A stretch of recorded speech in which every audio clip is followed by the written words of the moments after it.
चलो स्टार्ट करते हैं। संयुक्त सूक्ष्मदर्शी, जिसको इंग्लिश में बोला जाता है कंपाउंड माइक्रोस्कोप। तो देखो ये है संयुक्त सूक्ष्मदर्शी, समझ में आया बात।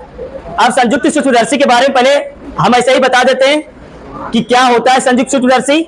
उसके बाद यहां पर लेंस किस प्रकार से रखा हुआ है वो भी बताएंगे, और उसके बाद आंतरिक संरचना ड्रॉ करके बताएंगे। समझ में आया बात। तो सुनो, संयुक्त सूक्ष्मदर्शी और सर, अरे हल्ला शांत कर लो थोड़ा सा, इतना इंपॉर्टेंट टॉपिक चल रहा है, तुमसे को पता नहीं है। जब तुम टेक्निकल डिग्री लेगा ना, साइंस की दुनिया में जब आगे बढ़ेगा, इसका इंपॉर्टेंट नजर आने लगेगा तुमको। समझ में आया बात। तो देखो, सरल सूक्ष्मदर्शी और संयुक्त सूक्ष्मदर्शी में बहुत अंतर है, आकाश जमीन का अंतर है। समझ में आया बात। सबसे पहला चीज, सरल सूक्ष्मदर्शी में कोई भी वस्तु का जो आवर्धन होता है, ठीक है, वो मात्र 4 से 10 गुना बड़ा देख सकते हैं, उससे ज्यादा बड़ा नहीं देख सकते। समझ में आया बात। लेकिन संयुक्त सूक्ष्मदर्शी से कोई भी वस्तु को हम लोग 50 गुना बड़ा करके देख सकते हैं, 100 गुना बड़ा करके देख सकते हैं। यहां तक कि बढ़िया बढ़िया जो संयुक्त सूक्ष्मदर्शी आता है, कंपाउंड माइक्रोस्कोप, वो 500 गुना भी बड़ा बड़ा देखा जा सकता है। समझ में आया बात। बहुत प्रकार का सूक्ष्मदर्शी आता है, इसका रेंज बहुत महंगा तक भी होता है, बहुत सस्ता भी पाया जाता है। समझ में आया बात। तो 500 गुना भी ज्यादा बड़ा करके हम लोग देख सकते हैं।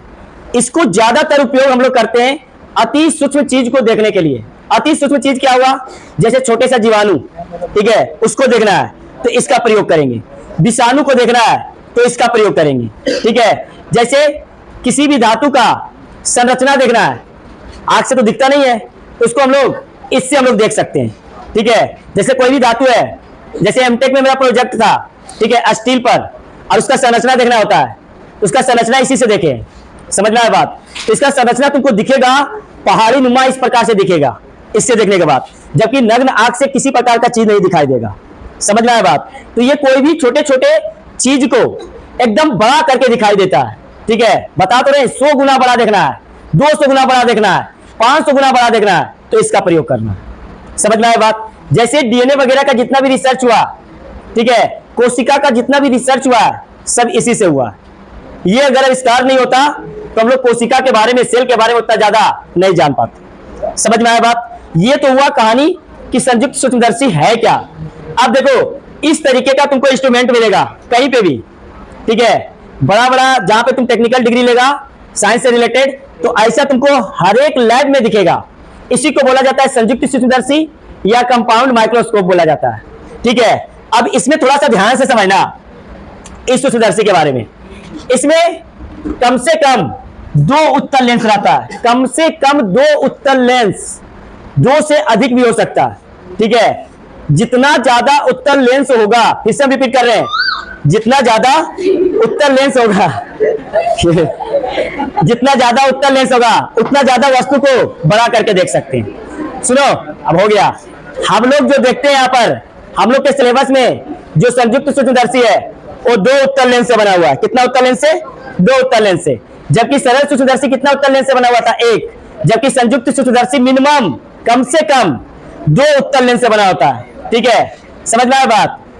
2 उत्तल लेंस कम से कम हो सकता है, अधिक 3, 4, 5, 6, 7, 8, 9, 10, जितना उत्तल लेंस लगाना है। जितना उत्तल लेंस लगा हुआ रहेगा उतना ज्यादा आवर्धन रहेगा। समझ में आया बात। उतना ज्यादा वस्तु को हम लोग बड़ा करके देख सकते हैं।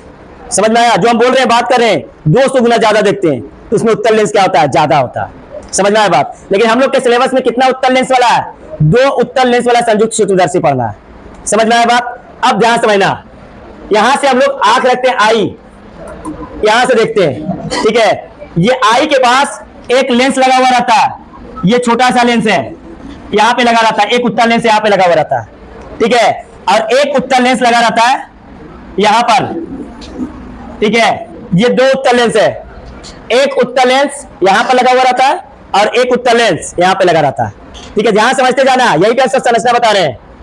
वस्तु को देखा जाता है, ये वस्तु है, ये मिरर है, ये तो समतल मिरर है। ऑब्जेक्ट, वस्तु को यहाँ पे रखें, अरे इन दोनों के बीच में रखा जाता है, ठीक है। ये रखें वस्तु को, 2 उत्तल लेंस दिख गया, अरे उत्तल लेंस दिखा, ठीक है।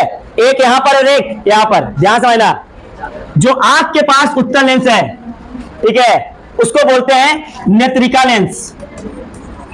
नेत्रिका लेंस, इसको आई लेंस भी बोलते हैं। आई लेंस, ठीक है। और जो वस्तु के पास रखा हुआ है उसको बोला जाता है लेंस को अभिदृश्यक लेंस, अभिदृश्यक लेंस बोला जाता है। इसको हम लोग ऑब्जेक्टिव लेंस बोलते हैं, ऑब्जेक्टिव लेंस। तो दो लेंस, इसमें हम लोग के सिलेबस में 2 ही लेंस वाला है, ठीक है। तो दोनों लेंस समझ जाना। जो आंख के पास जो लेंस लगा रहता है उस लेंस को हम लोग बोलते हैं नेत्रिका लेंस, ठीक है। और जो वस्तु के पास लगा हुआ रहेगा उस लेंस को हम लोग बोलते हैं अभिदृश्यक लेंस, या हम लोग बोलते हैं ऑब्जेक्टिव लेंस। समझ में आया बात? अब ध्यान समझना, ये जो लेंस होता है नेत्रिका लेंस, ठीक है, ये लेंस बड़ा होता है और ये लेंस छोटा होता है। फिर से हम रिपीट कर रहे हैं, ठीक है, एकदम आराम से समझते जाना। नेत्रिका लेंस जो होता है वो बड़ा होता है और जो अभिदृश्यक लेंस है वो छोटा होता है। नेत्रिका लेंस बड़ा होने का मतलब कि इसका फोकस भी क्या होगा, फोकस क्या होगा, बड़ा होगा। और इसका फोकस क्या होगा, इसका फोकस क्या होगा, छोटा होगा। समझ में आया बात? ठीक है। पहले लेंस के बारे में जानकारी मिला कि कितना लेंस है, 2 लेंस, कम से कम 2 लेंस लाता है। हम लोग के सिलेबस में 2 ही लेंस का पढ़ रहा है, ठीक है। 3 लेंस 4 लेंस भी हो सकता है, बहुत सारे लेंस होता है। तो जो आंख के पास है, फिर से रिपीट कर रहे हैं, बढ़िया से याद कर लो, ऑब्जेक्टिव पूछा जाता है। जो आंख के पास है, आंख मतलब नेत्रिका लेंस, आई लेंस, ठीक है। जो वस्तु के पास है, यहां पे वस्तु को रखते हैं, देखो ये वस्तु रखा हुआ, ठीक है। इसको हम लोग क्या बोलते हैं, अभिदृश्यक लेंस, या इसको बोला जाता है ऑब्जेक्टिव लेंस। ये नेत्रिका के पास है, बड़ा लेंस है, इसका फोकस भी बड़ा। और ये वस्तु के पास है, ठीक है, ये वस्तु के पास है तो ये छोटा होता है, इसका फोकस भी क्या होगा, छोटा होगा। समझ में आ गया बात? अब ध्यान समझना जो बोल रहे हैं हम, ठीक है। ऐसे हम डायग्राम पाएंगे अभी। यहां पर जो वस्तु के पास जो अभिदृश्यक लेंस है, यहां पे वस्तु को रखा जाता है फोकस से बाहर, मतलब फोकस और इंफिनिटी के बीच में कहीं पर भी रख दो। समझ में आया बात? वस्तु को कहां रखा जाता है, इंफिनिटी और फोकस के बीच में कहीं पर भी रख दो। समझ में आया बात? अरे यहीं पे याद कर लो, ठीक है। फोकस और इंफिनिटी के बीच में ये वस्तु रखा जाता है, ठीक है। तो बताओ, उत्तल लेंस में जब वस्तु को फोकस और इंफिनिटी के बीच में कहीं पे भी रखते हैं, बताओ प्रतिबिंब कैसा बनता है, कैसा बनता है प्रतिबिंब? वास्तविक, उल्टा और वस्तु से बड़ा। वस्तु से बड़ा बनता है ना, फोकस से थोड़ा सा पीछे रखते हैं, इंफिनिटी पे नहीं रख देते, ठीक है। तो वस्तु से बड़ा, वास्तविक, और कैसा बनेगा, उल्टा। तो इसका प्रतिबिंब बन गया।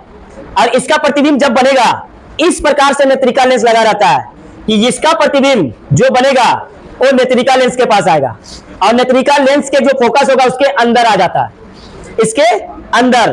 तो इसका जो प्रतिबिंब बना वो इसके लिए क्या काम करता है, वस्तु के लिए काम करता है।